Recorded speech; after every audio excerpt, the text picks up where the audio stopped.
Yes, hi everyone, and welcome to Keep Up in Qatar, a post-match edition. The Socceroos have gone down 4-1 to France in Doha. So much to unpack from a roller coaster of emotions night out here in Qatar. David Weiner with you once again, joined by my two colleagues, Dave Davutovic and Tom Smithies. Gentlemen, for a few minutes we dreamt, and then we saw a footballing masterclass. We did. It was more than a few minutes, 10 or 15 minutes of joy we had after Craig Goodwin's unbelievable opening goal. And we do need to focus on the positives as well as the negatives tonight. I mean, it was a fantastic goal with A-League duo Matt Leckie and Craig Goodwin combining for a fantastic opener. But in the end, France's class told, and it was a comprehensive 4-1 defeat. To be brutally honest, it could have been more. We were buzzing, and that was an exhilarating moment when Leckie was Sutar played Leckie played Goodwin. Unbelievable finish. Let's start with that, because that was a fantastic moment of bravery, dare, and great reward for the Socceroos. It wasn't just the goal, too. The Socceroos had started well. They'd mapped out territory. They were pushing on. It wasn't the first time they got in behind. The goal was magnificent. But there were little moments like Jackson Irvine's crunching tackle in midfield that just sort of reverberated around the stadium. Then a couple of minutes later, Mitch Duke shot from distance, 25, 30 metres out. We thought it was going top corner. It drifted just wide, and that was the if-only moment, along with Jackson Irvine hitting the post just at the end of the first half. So that first half an hour was really exciting, and you began to go, really? Could it be? Well, no, it turns out it couldn't. Yes. Let's stick on that for a few more minutes, because that was the positives. There were moments, you touched on that, McGree getting into pockets of space, Aziz Beige linking beautifully, Craig Goodwin full of confidence. There are a couple of moments that we can take from that and go, there is something to build on here for this Tunisia game. This side started really well. For sure. I mean, Aaron Moy was bossing the midfield in those early moments. You know, Kai Rolls was looking really comfortable playing the ball out from the back, and you know, 6 starting World Cup debutants on the pitch at the start of the game. In the end, it was close to 10 or 11. So definitely lots of positives to take from it, and you know, in the end, a really educational game, because even though they got mauled and bossed by the French team, the World Cup winners from 2018, of course. I think there are a lot of lessons to take out of it for them, and you know, even Nathaniel Atkinson and Kai Rolls after the game, we heard from them and talking about how they want to learn from this and grow from that experience. There was a couple of moments. We've heard all week the rhetoric. We're going to be brave. We're going to go for it. And before Goodwin scored, there was a moment he put a little bit of tax on a tackle with Benjamin Pavard, and he stared him down. And I thought at that moment, we're up for this. It's very early doors. We're not going to take a backward step, and they didn't. But the funny thing about France is I think their style almost allowed the Socceroos to settle, the way that France are very pragmatic, Deschamps' style. But then the rope-a-dope comes in. A couple of players talked about it. The tempo might not have been there. You think, hang on, we're okay here, and then boom. And that's the lesson. That's where the game changed. That's when Mbappe, Dembele, Griezmann start to come into it. I had a conversation with Bert van Marwijk 4 years ago, before he took the Socceroos to the World Cup, when he'd just taken over. And he was talking about how the pitch is the same, but the human beings on the pitch are bigger and stronger and more powerful. And that modern football is all about space. How you find it, how you utilise it, and how you close it down in opposition. And what we saw tonight was Mbappe create space. Dembele too, to a lesser extent. Mbappe just works so hard to create that fraction of space, and then his acceleration takes him into it, takes him beyond you, and then he's got the technique to dink a little cross in for Giroud, or to volley, or whatever it is. I mean, he's just the all-round package. It's without Karim Benzema, this is the France side of Kylian Mbappe. This is the tournament that Kylian Mbappe wants to make his own at the stage of his career that it is. And the amazing thing about him, Dave, is it's no secret what France are trying to do.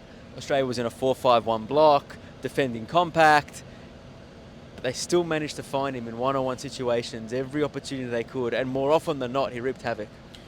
It's a really good point about Mbappe. I mean, even at PSG, he's got a couple of decent attacking teammates in Neymar and Lionel Messi there. So, in some ways, with Benzema and even Kante and I guess particularly Pogba out, to your point, he is the main man, and you could see he was the talisman today. Take him out of that team, I think it's a completely different scenario. But yeah, Olivier Giroud, I mean, he's still a quality player. I mean, so maligned, yet he's played for some of the biggest clubs in the world, and tonight he equalled Thierry Henry's record of 51 goals for the France national team. And the precision of France's passes and crossing to get the ball over, beanpole Harry Souttar, and even for one of the goals, I mean, Souttar and Rolls were probably 3 metres apart, if that, and yet they still find the head of, I think it was Giroud. I mean, extraordinary stuff. So look, they are a classic team, but I think in some ways,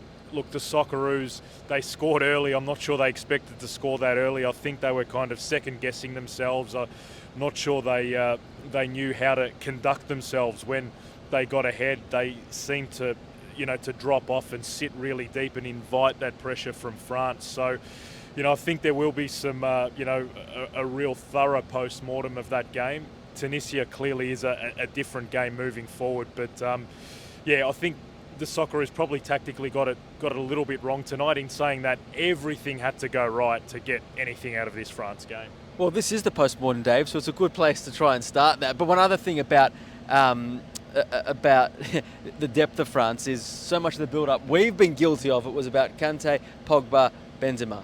And who scores in the first half?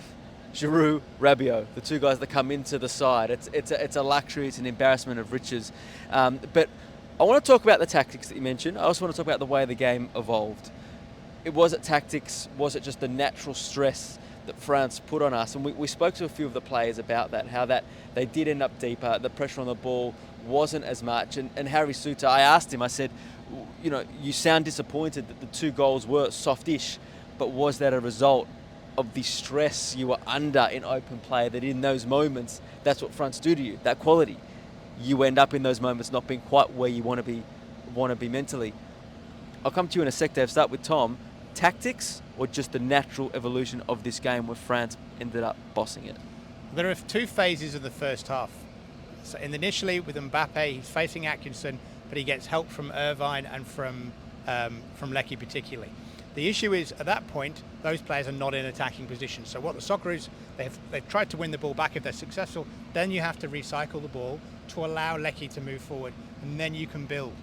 The problem is, and that's what they did in the first half of the first half, they went ahead and all that. And then towards half-time, they started to panic. So they would stop Mbappe, but then they would just clear the ball. And so the ball is coming straight back because there's no one up there to try and build progress. They can't shift the balance of the game higher up the pitch, and therefore they're continually under pressure. And mentally, that starts to take a toll, and you panic. That's exactly the right word. So I think if they'd been able to sustain the tactics of the first half an hour until half-time, then we could have been looking at a different outcome. But you're also up against a team that is going to try and make you wilt. That is that they're trying to squeeze all like the sort of little tourniquets everywhere. And finally, they break through. That's where the tactics come in, Dave, because you spoke about not being able to release the pressure. Even Mitch Duke, and then Jason Cummings said as well when he came on, chasing shadows. It was mission impossible for them. Is that where your tactical aspect comes into it? That it was impossible for them to play that role?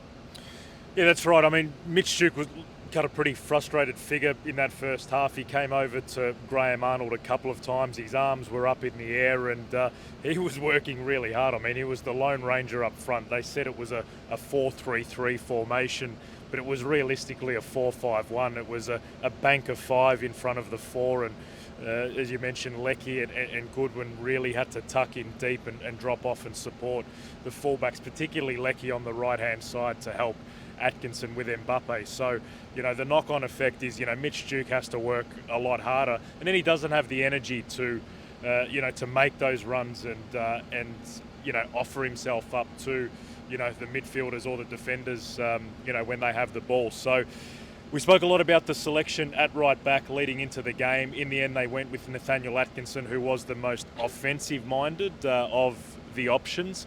Perhaps in hindsight, they should have gone with someone who was more defensively solid, a Tommy Deng or a Fran Karacic, which maybe would have put less pressure on Matthew Leckie to drop off.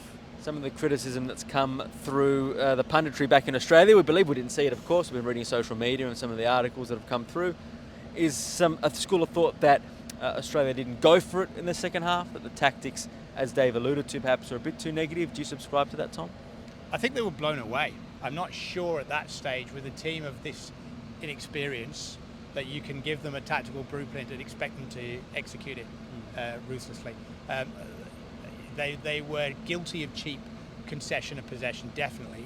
The times when they needed to calm the tempo of the game down and just control the ball, take some pressure on them, they weren't able to do that. But I think that comes down to individuals in the moment.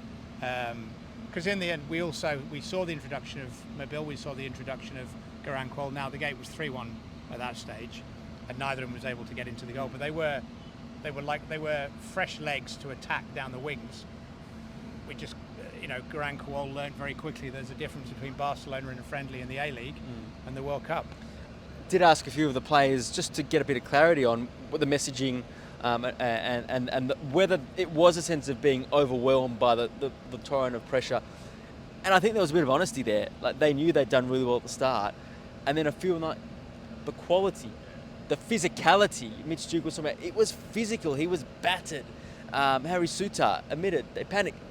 I think what you said, Tom, there was an element of Tunisia's our final. This was a big effort, but they're another level.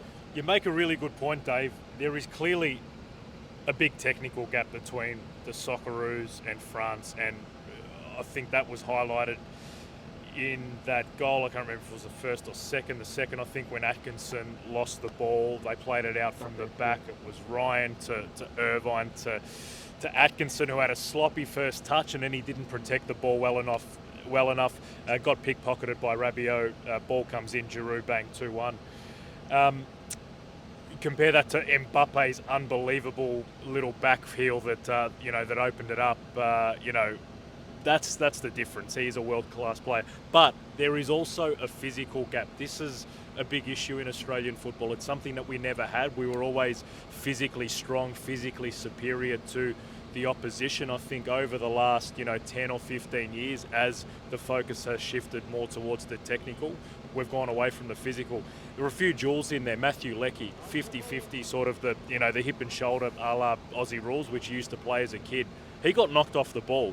Matthew Leckie never gets knocked off the ball, so that was, or rarely gets knocked off the ball. So that was really interesting and instructive for mine. Excuse me. Yeah, indeed. And looking forward, we've talked about selection, we've talked about the positives and negatives, just an individual level. Anyone stand out for you from that game that you go, I wasn't expecting that? For example, I thought Riley McGree, you talk about technical, I thought there were a few really fantastic moments from him, in great pockets of space and created stuff. The Jackson Irvine chance came because a combination with Bajic himself and Craig Goodwin, who stood out for you guys on an individual level that almost puts himself back into the 11 for the Tunisia game. I thought Aziz Bajic had one of the best games I've seen him play for Australia. Okay. He was smart defensively. He didn't make a single mistake. He actually made a lot of clearances. Very willing to push forward. Very willing to find space. Offered himself as an outlet time and again. I thought that was all round. That was a really good performance, and he could easily keep his head held high. On another level, we forgot, I think, with Harry Souttar, we missed him defensively during the qualifiers, and there was a lot of talk about that. But I'd forgotten what a good passer of the ball he is. And it wasn't just the goal. That was that phenomenal pass. There were 3 or 4 of those. There was a beautiful little ball down the middle. There were others. So those are things we can build on. Kyrol, again, didn't look flustered. I think the point we made before, he and Harry Souttar looked mentally very tired by the end after being out for so long, and I wonder whether they can both back up for the Tunisia game. He made I was going to say, it's interesting you say that about Rolls, because in the after the game he actually said he was crapping himself tonight, but I agree, he actually looked really composed, really assured. I mean, that experience will be absolutely priceless for him. I know that there was a couple of moments, but they will be bitterly disappointed with the way the central strikers, be it Giroud, be it Mbappe, got in between them. Kyle Rolls made some unbelievable lunging, desperate tackles. One particular tackle on Mbappe in the second half. Which were desperate, but he was in control the whole time, and also made a couple of really clever interceptions. So his ability to read the play as well at this level was really, really critical. And he'll just benefit from, admittedly, what he said, the experience of playing against that calibre of opposition. Yeah, and I think the more he plays, the more comfortable he'll get. I think he's underrated in terms of his aggression, and I think playing in Scotland with Hearts will certainly help that. But very comfortable on the ball, and as he plays more football, he'll be comfortable carrying the ball out from the back. I mean, you look at that central defensive pairing, him and Harry Souttar. I mean, that could be the Socceroos central defence for the next 5 to 10 years. Okay, so there's plenty more to digest over the next couple of days, but the immediate attention from this game does turn towards Tunisia.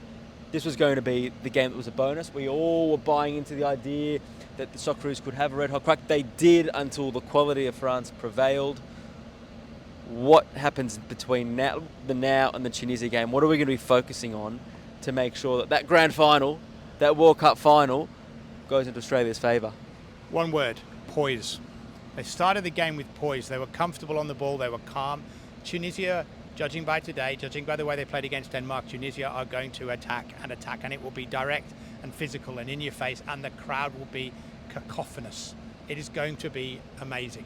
I can't wait for the atmosphere, but the Socceroos are going to be ready for that. And they've got to bring the ball down, and they've got to pass, and they've got to pass, and they've got to pass, and they've got to take the temperature out of the game. And they've got to control the tempo of the game, because Tunisia will try and come at them at speed. And if they don't, they can get blown away. Yeah. But if they do, then that's how they can then build a result. So interesting, the poise that they showed for 15 minutes in the first half against France will help them slow down the chaotic nature of what that game will be. But what you said, we're going to see the physical attributes of the Socceroos in this game, because they will need to compete. Yeah, Tunisia are a really physical team. I mean, they really took it to Denmark today. I was really impressed with them, and obviously got the home crowd behind them. So, yeah, the Socceroos, they're licking their wounds now. They'll sleep on it. They'll obviously assess the players physically. No major injury concerns coming out of tonight. I think Mitch Duke copped a bit of a corky, but I still expect there to be at least 2 or 3 changes for that game. I mean, up front, I think is certainly a consideration, whether Jason Cummings or perhaps Jamie McLaren starts up front. Mitch Duke is more of a workhorse, does a lot of the defensive work, whereas McLaren off the shoulder, real goal scoring type. So you would hope that the Socceroos will create more chances against Tunisia. So someone like him, potentially comes in. I mean, Arwe Mobile, you would have thought, would come into the mix, but then again, Craig Goodwin with that performance and that finish tonight, perhaps he stays in. It was a nice note from him in the mix zone this afternoon. For the A-League's listeners out there, talking about, it shows people underestimate the quality of the A-League and what a proud moment it was for him to finish Matt Lecky's pass. And worth mentioning, he was actually really emotional. I was looking at some of the imagery afterwards. He was really emotional after scoring that goal, and we spoke to him about it after the game. And he said, yeah, I mean, the journey I've been on, it hasn't been easy. And I wrote about it in my analysis on KEEPUP. 10, 11 years ago, he was working at KFC playing in the Victorian Premier League, the now NPL with Oakley. He couldn't get an A-League's contract. Melbourne City, then Melbourne Heart, lobbed him a bone, and have a look at him now, 10 years later, scoring against France, putting the Socceroos up against France in a World Cup match. Dreams can come true. So, look, it was a fantastic story, and it was nice that he had a moment to reflect on it. He did speak about it and in a sense get emotional as well after the game. But reality obviously set in afterwards, and then the Socceroos did lose, and unfortunately his time in the sun was all too brief. Just to reflect on that for one moment, I had hairs on the back of my neck in that moment, because the celebration that we see at Cooper Stadium in Adelaide as they're on the world stage, and it was just a beautiful moment, but things moved quickly and we saw the result go on from there. Tom, I want to know quickly about your day out, because you did 2 games in one day. You're at Tunisia, Denmark. Synopsis of that game for our listeners, and then your day out, which we'll hear a little bit more of on the KEEPUP channels, but very busy man. It was a frenetic game and a frenetic day. I sort of summed it up as Oceans. If Saudi Arabia against Argentina was Oceans 11, this was the Fast and the Furious. It was manic. The atmosphere was just incredible. As I said before, you couldn't hear the person next to you speak. So much to learn from that game in terms of how the Socceroos can play against Tunisia. But yeah, we did the Group D in a day. What you couldn't do at previous World Cups, we're able to go to one game, jump on a bus, go to the second game. The trip out to Education City Stadium at lunchtime today with all the Tunisian fans going mental on the train was just phenomenal. I loved it. And then a couple of big Danes in the middle giving it the roar like that. It was just fantastic. It was what the World Cup's about. What's that draw mean for the Socceroos? That probably does work in our favour, just given the fact that otherwise, if Denmark had won that, the group's probably almost clear in a way. Yeah, it's probably the ideal result. A bet each way.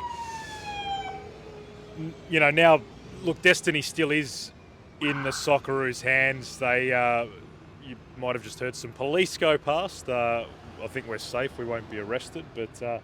Yeah, we are filming, so look, it's it'll easy. be on camera. It's easy. Beat Tunisia, get a point against Denmark, go through. Done. Happy days.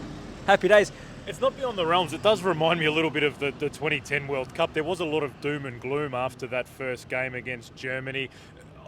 It's not as negative tonight. I think it's a completely different scenario. That still was, the remnants of the golden generation, and they went out without a striker. They sort of waved the white flag going into that game, and there was a lot of controversy. This is a different team, a younger team, certainly a lot more positives to take out of it. But the point being, it's not over. They get a win against Tunisia, and it's all to play for.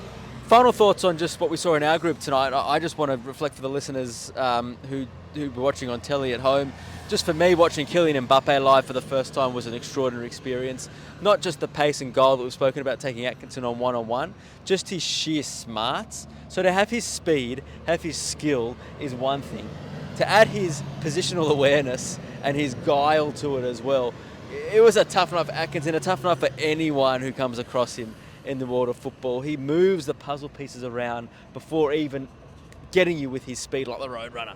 He's ridiculous. He's like a PlayStation player. He's got unbelievable skills and raw speed. It's a really potent mix that very few players have. A lot of quick players who've got a really poor touch, or vice versa. Some amazing technical players with very little speed. So it's unbelievable. But he's built that technical base. Again, I touched on it in the analysis. Playing on the streets in Paris as a kid, and then goes through the Clairefontaine Academy, and then the PhD there, and then off to Monaco, and now PSG. He's in his early... at PSG. It is getting late here, by the way.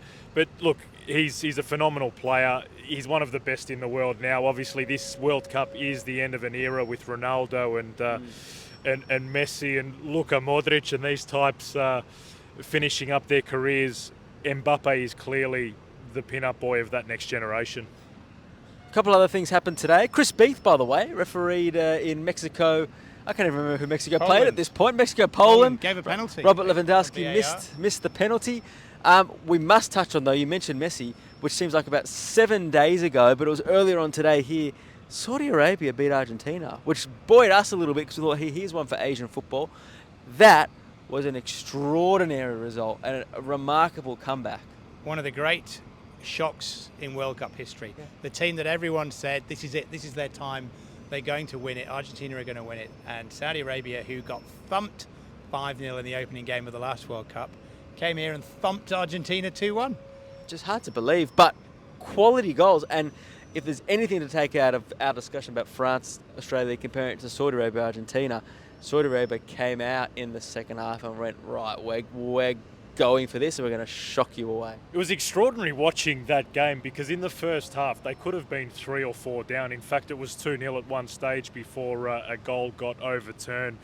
The Saudis, I think, shocked Argentina with their tactics. They played an unbelievably high line. They caught them offside on countless occasions, and you thought, you know what, Argentina just needs to cotton onto this, and it'll be a pretty straightforward win. But you have to give the Saudis credit. The tactic has obvious as it was, it clearly worked, and Argentina couldn't find a way around it. And there was a bit of a tactical tweak at half time as well from the Saudis, and they came out all guns blazing in the second half, and such a massive result. Great scenes in Saudi Arabia, and I think they've called a national holiday off the back of it, which is quite extraordinary. So good on them, and good to see a team from Asia get a positive result.